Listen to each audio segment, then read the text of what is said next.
Sir, আপনি তো আমার একজন শিক্ষক, লোকেদের মুখে শুনেছি শিক্ষক মা বাবার মতোই হয়।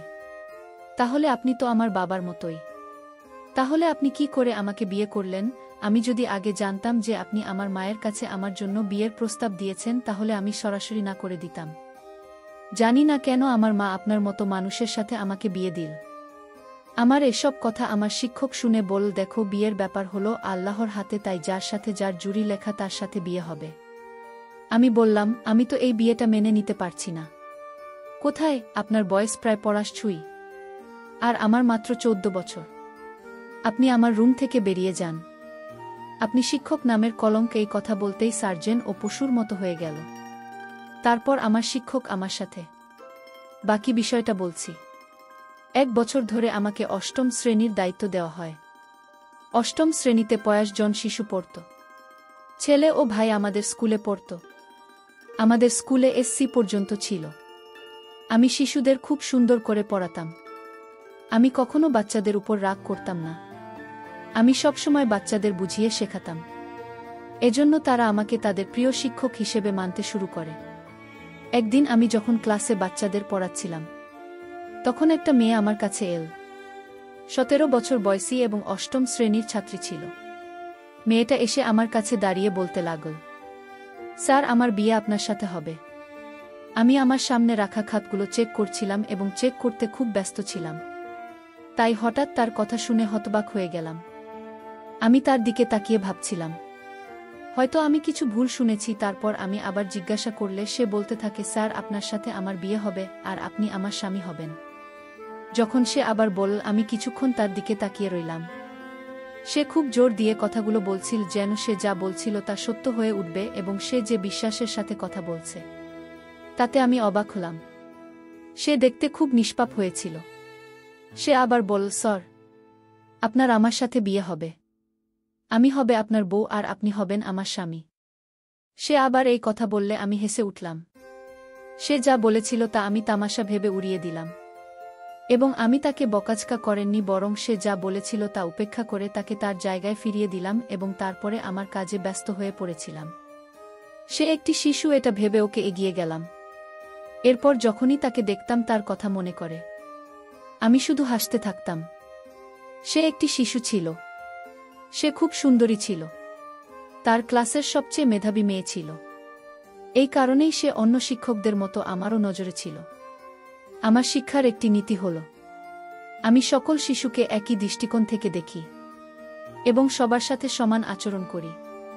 আমি নিজেও এমন সময় পার করেছি বলে তার বুদ্ধিমত্তা ছাড়া তাকে অন্য শিশুদের সাথে আমি তুলনা করি না। এবং আমি জানি শিক্ষকরা যখন কাউকে ফেভারিট করে তখন খুব খারাপ লাগে।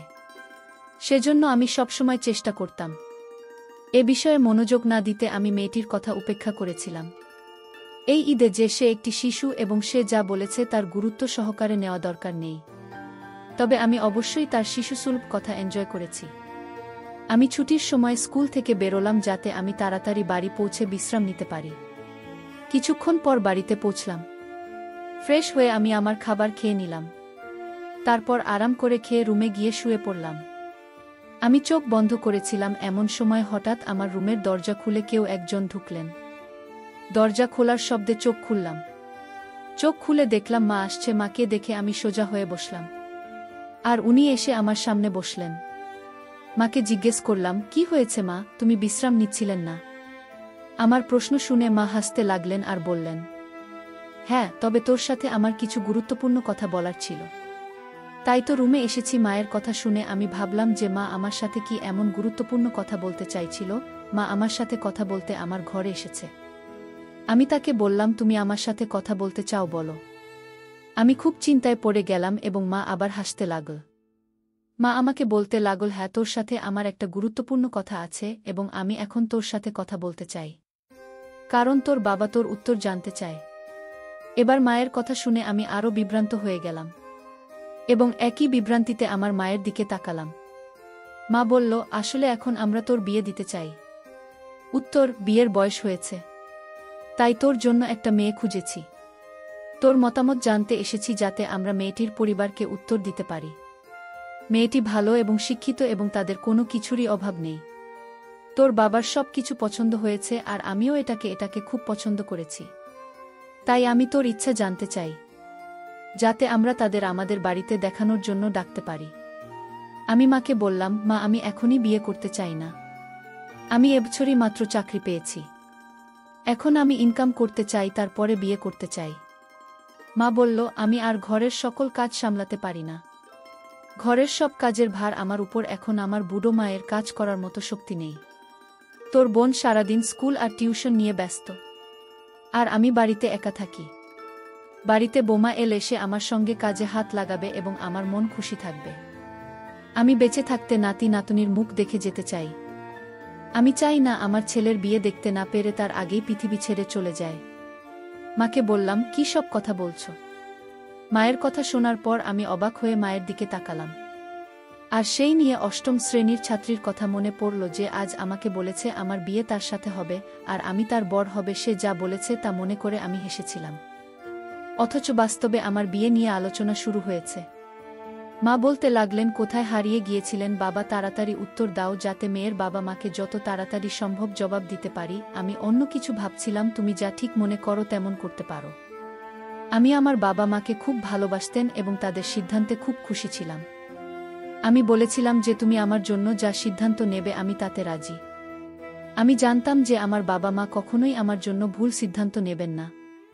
তাই আমি আমার বাবা মায়ের প্রতিটি সিদ্ধান্তকে সম্মান করতাম। মা আমার সিদ্ধান্ত শুনে খুব খুশি হলেন এবং আমাকে অনেক আশীর্বাদ করলেন এবং তার ঘরে চলে গেলেন। তারা আমাকে বললেন, ঘুমোতে খুব ভোরে উঠে তোমাকে স্কুলে যেতে হয়। মায়ের কথা ভেবে ঘুমানোর চেষ্টা করতে লাগলাম। আমি আমার বাবা মায়ের বড় ছেলে ছিলাম, তাই বাড়ির সবাই আমাকে সবচেয়ে বেশি ভালোবাসতেন। আমার ছোট ভাই বোনেরা আমাকে অনেক সম্মান করত। আমি যে স্কুলে চাকরি করতাম সেই স্কুলে আমার ভাই বোনকে ভর্তি করিয়েছিলাম। প্রথম দিকে আমি আমার শখের জন্য, যদিও আমি অন্য কিছু কাজ করতে চেয়েছিলাম, কিন্তু আপাতত এটাই যথেষ্ট ছিল। ভেবেছিলাম যদি কখনো ভালো চাকরি পেয়ে যাই তখন চলছে সেই কাজে লেগে যাবে। কিন্তু তারপরও আমাদের বাড়িতে কোনো ধরনের অভাব ছিল না। আমার বাবার আমার রোজগারের সংসারটা ভালোই চলছিল। আমি স্কুলে কাজ শুরু করার পর 1 বছর হয়ে গেছে। আমার সামর্থ্য দিয়ে চাকরি পেয়েছি বলে আমার বাবা আমার চাকরি নিয়ে খুব খুশি ছিলেন। আমি খুব মেধাবী ছিলাম, সেজন্য স্কুলের লোকজন আমার বেতন তাড়াতাড়ি বাড়িয়ে দেয়। আমি খুব ভালো করে বাচ্চাদের পড়াতাম।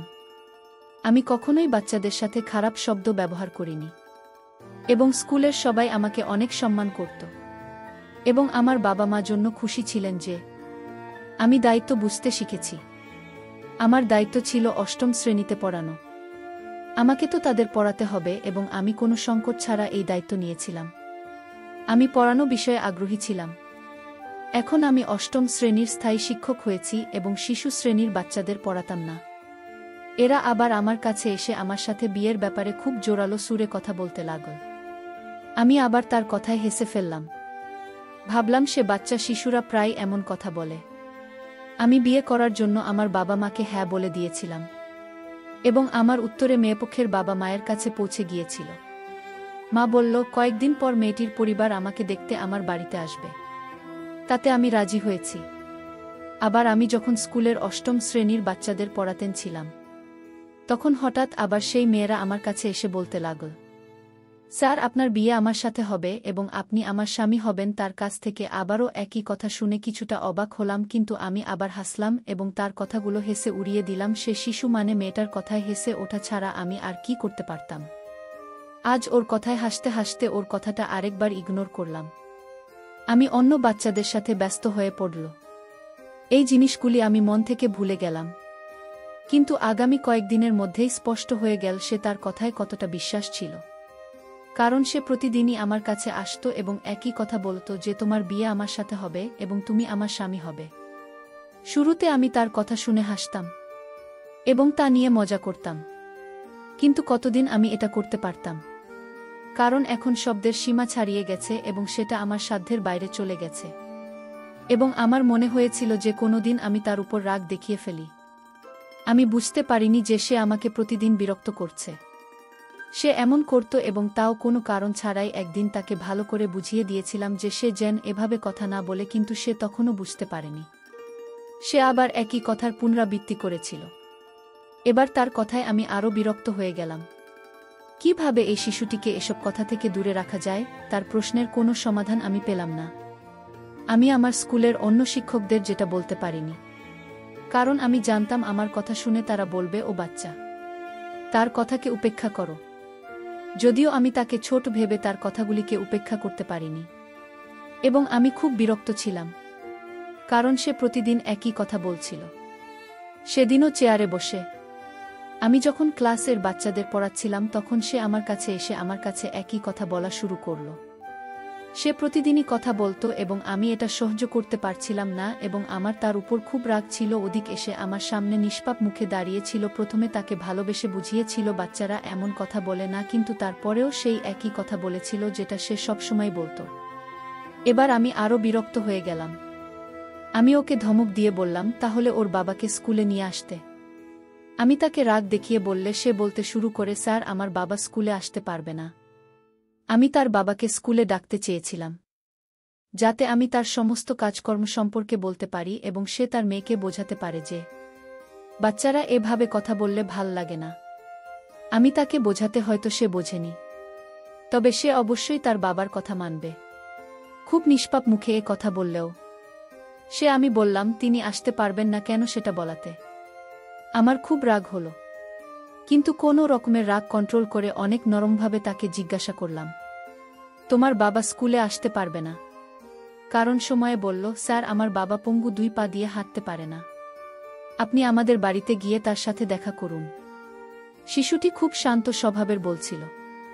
আমি অবাক হলাম যে তার বাবা পঙ্গু। আমার তো বিশ্বাস হচ্ছিল না, কিন্তু মেয়েটি 8ম শ্রেণীতে পড়ে। তার মেয়ে এতটাই ছোট ছিল না যে এত বড় মিথ্যে বলবে। তার বাবা নিশ্চয়ই পঙ্গু ছিলেন, সেই কারণেই মেয়েটি এমন কথা বলছিল। ওর কথা শুনে আমি অবাক হলাম, কারণ আমি ঠিক করে নিয়েছিলাম ওর বাড়িতে গিয়ে ওর বাবার সাথে দেখা করব। তার স্কুলের পর ওর বাড়িতে যাব। স্কুল শেষ হওয়ার পর আমি গুরুত্বপূর্ণ কাগজপত্র ফাইল তুলে নিয়ে স্কুল থেকে বেরিয়ে গেলাম। সেই মেয়ের সময় আমার সাথে ছিল, কারণ আমার সাথে সেই মেয়েটিও মনে ছিল যে আমি তার বাড়িতে তার অসহায় বাবার সঙ্গে দেখা করতে যাব। অনেকগুলি রাস্তা দিয়ে যেতে যেতে অনেক দেরি হয়ে গিয়েছিল। প্রায় 20 মিনিট পরে আমরা তার বাড়িতে পৌঁছলাম। সেটি খুব বড় না হলেও একটা ছোট পুরনো বাড়ি ছিল। তারপর সেই মেয়েটার সাথে ঘরে ঢুকলাম। বাড়ির দেওয়ালগুলো দেখতে খুবই অদ্ভুত এবং পুরনো টাইপের। বাড়িটা দেখতে একটা ভুতুড়ে মুভি টাইপের। বাড়িটা দেখে আমি একটু চিন্তিত হয়েছিলাম, কিন্তু তারপর সাহস সঞ্চয় করে তার বাবাকে দেখতে গেলাম, কিন্তু বাড়ির কোথাও তাকে দেখা যাচ্ছিল না। এক ঘর থেকে অন্য ঘরে এবং তারপর উঠোনে রান্নাঘরের পুরো বাড়ি উকি দেওয়ার পরেও আমি তার বাবা মাকে ঘরে দেখতে পেলাম না। ওরা বলছিল তার বাবা অসহায়। সে যদি অসহায় হয়ে কোথাও যেতে না পারে তাহলে তার বাড়িতে উপস্থিত থাকা উচিত ছিল, কিন্তু বাড়ির কোথাও তাকে দেখতে পেলাম না। আমি বিরক্ত ছিলাম। আমি তাকে জিজ্ঞাসা করলাম, তোমার বাবা কোথায়? সে বলল, সামনের ঘরে আছে বাবা। আমি ঘরের দিকে তাকাচ্ছিলাম, কিন্তু সেই ঘরের দিকে অবাক হয়ে গেলাম, কারণ আমি সেই ঘরে আগেই দেখেছি। সেটা খালি ছিল, খুব সাধারণ একটা বাড়ি ছিল না তো। বাড়িতে বেশি আসবাব ছিল না। বাড়িতে বসবাসকারী কেউ উপস্থিত ছিল জানি না। সে আমাকে তার বাড়িতে নিয়ে এসেছে। আমি তার অনুরোধে আমি ঘরে ঢুকলাম। ভাবলাম আর একবার দেখতে ক্ষতি কি যে। আমি রুমের ভিতরে ঢুকলাম। তারপর যা দেখলাম তাতে আমার দম বন্ধ হয়ে আসছিল, কারণ আমি আমার পিছনে একজন মহিলার কণ্ঠস্বর শুনতে পেলাম। যা আমি পিছনে ঘুরে দেখলাম, আমি হঠাৎ ভয় পেয়ে গেলাম এবং আমি চিৎকার করে উঠলাম, কারণ আমার সামনে একজন মোটা মহিলার দাঁড়িয়েছিলেন। তিনি আমার দিকে তাকিয়েছিলেন। আমি তাকে জিজ্ঞাসা করলাম, তুমি কে? দরজা খোলা ছিল, কিন্তু সময়ের কোথাও দেখতে পাচ্ছিলাম না, এবং দরজার সামনে সেই মহিলা দাঁড়িয়ে ছিল। তার সামনে দিয়ে আমি বের হতে পারব না। সে কি ছিল আমি জানি না, কিন্তু আমার তাকে খুব ভয় লাগছিল, কারণ সেই মহিলাকে দেখে মনে হচ্ছে উনি খুব রেগে আছেন। আমি যেসব সম্পর্কে চিন্তা করছিলাম, মহিলা বলল, আমি সুমাইয়ার মা, আর এখন তুমি নাকি তাকে বিয়ে করতে যাচ্ছে।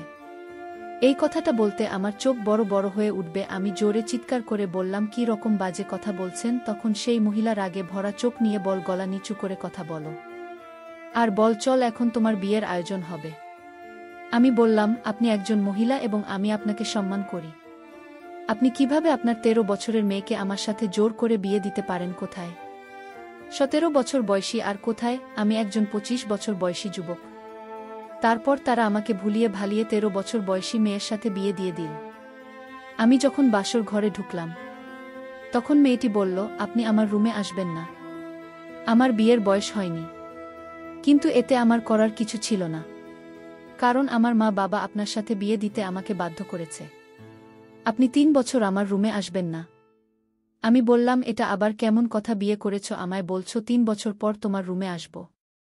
তাহলে কেন এত আগে আমায় বিয়ে করলে? সুমাইজা তখন উত্তর দিল, আমি বিয়ে করেছি ঠিকই, কিন্তু আপনি আপনার জায়গায় থাকুন। আমার জায়গায় আসার চেষ্টা করবেন না, কারণ আমার বয়স তো অনেক কম। আমি বললাম, আমি তোমার কোনো কথাই শুনব না। আমার যা করার আমি করব। সুমাইয়া বলল, এটা কিন্তু বাড়াবাড়ি হচ্ছে। ভালো হবে না কিন্তু। আমি মাত্র ক্লাস 8-এ পড়ি। তারপর আমার স্বামী আমার কোনো কথাই শুনল না, তার নিজের মতো করে আমাকে। আমি তার এসব আচরণ সহ্য করতে পারছিলাম না। আমি বলছিলাম, আমার কিন্তু সঙ্গে হচ্ছে না, আমাকে দয়া করুন। সে আমাকে কোনোভাবেই দয়া করল না, বরং আমার সকল দামি সম্পদগুলো কেড়ে নিল। বন্ধুরা, আজকের পর্ব কেমন লাগলো তা অবশ্যই কমেন্ট করে জানাতে ভুলবেন না। আর এরকম নতুন নতুন ভিডিও পেতে আমার চ্যানেলটিকে সাবস্ক্রাইব করে পাশে থাকবেন। ধন্যবাদ।